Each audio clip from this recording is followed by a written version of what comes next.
you probably have a lot of tools specific to Google Apps as well as Nika that you want some experience and some familiarity with. Unfortunately, we are limited on time, so we had to make some decisions on what tools we were going to demo and help you understand. However, there are other tools that we're not going to be covering as in depth in this next 2 hours. Two of those examples is Gradebook and the Lessons tool.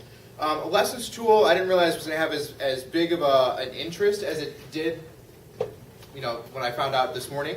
Gradebook is a highly customizable tool, and we could easily spend 2 hours going through each of your individual use cases on how to set up the gradebook as it pertains to your class. And so because of that, we decided not to discuss the gradebook in broad strokes. However, during the consultant work times, we can sit down with you, either Ibrahima, myself, Jason, and talk through some of the use cases for the gradebook and how to set it up for your specific use case. Depending on time during the consultant work times, Ibrahima and I are also going to try to do some Nika-focused things with the Lessons tool if you're interested in learning about that. But that's not going to be covered during the primary 2 hours that we have set aside for this. If there are some other things that you're interested in doing, I do want to do a short promotion of advanced learning technologies. We do offer pedagogical training sessions on how to use tools in your class, as well as it's primarily focused around best practices. Okay, so we don't necessarily say this is the tool you should use. We give you best practice scenarios and tell you what tools you could use to achieve those goals. Okay, some of the topics that we cover is Nika, and within Nika we talk about student engagement, assessment, and collecting and maintaining student performance data. You may or may not know this, but the university does have a WordPress installation that academic courses can use for blogging. If you're not familiar with WordPress, that probably will be covered tomorrow.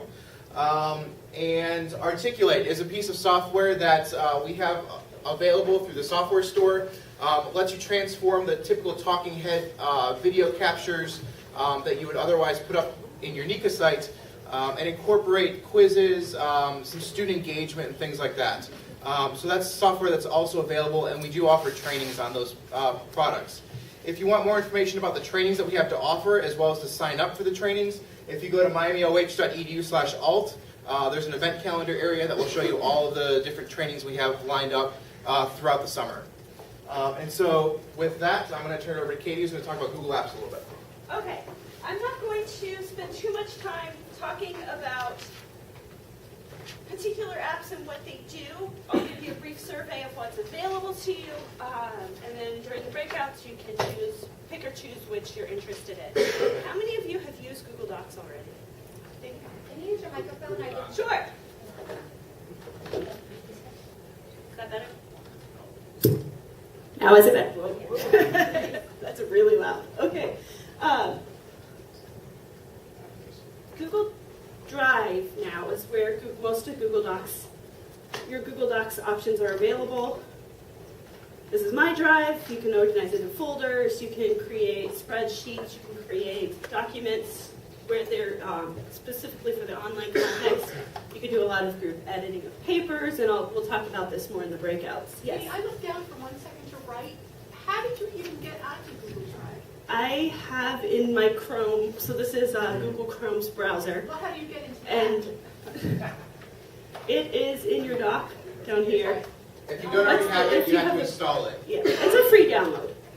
And then whatever Google apps you choose to install in your Chrome browser through this Chrome Web Store, you can, then they just show up in a blank tab. Every time you open a new tab, it'll bring up your apps.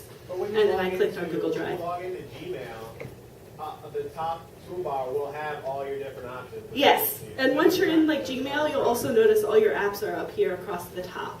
So you'll see this as well, and those are the apps also. So mail, images, drive, calendar. But those are different from the ones that are vertical from Google Chrome. The vertical things you were looking at were folders and files in her personal drive. Right, so that's everything I have uploaded into my Google Drive. These are your Google apps that are available to you once you log in to a Google, and it'll show up on top of Gmail, it'll show up on top of Google Calendar. And And That's these, Google Chrome though, right? yes. Specific. And if you're using another browser, log into any Google, Gmail, Calendar, and you'll get that little ribbon at the top that you can access it. Google Chrome just integrates them in. So if you have some that you use a lot, you can install them in Google Chrome and just have that quick jump access to them. So there's that. Gmail, I think we are all fairly familiar with. Calendaring, there's YouTube available as well. Google Sites, how many of you have heard of that? A couple hands. It will give you a builder for designing websites. But back to the Google Drive, there's also basically anything like Excel, there's an spreadsheets in Google Drive, there's forms, you can create web forms. I believe that's what we've used for all of your evaluation surveys were created using Google Forms, so we'll be showing you that during the breakouts. Mainly my point is to sort of show you the picture of what's available, and then you're deciding what you might be interested in when we break out into the sessions. So there's a lot of different ways you can use these. Start thinking about what you're interested in when it comes to the breakout session. I'll hand it now over to the NICA folks. Can you hear me? No? You really do need the mic. I have heard, or people are saying that NICA is going to be decommissioned and replaced. Have you heard that? Yes? Well, some people ask me. It's not true. Okay? NICA remains our adopted LMS. What is true is we are going to upgrade NICA from 2.8 to 2.9 this summer.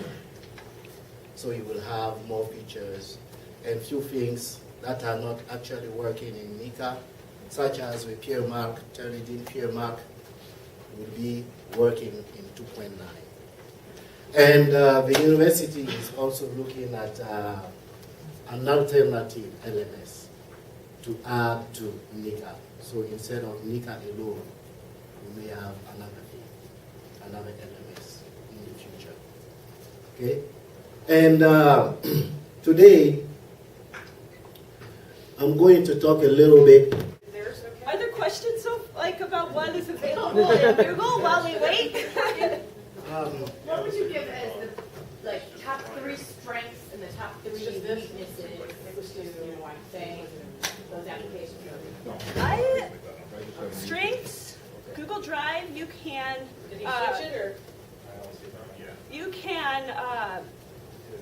use it to manage files across computers. So, like me, I'm at the information desk. I'm in my office, I'm at home working on things. You don't need to transfer those files anywhere. You log into Google Drive, you can access them.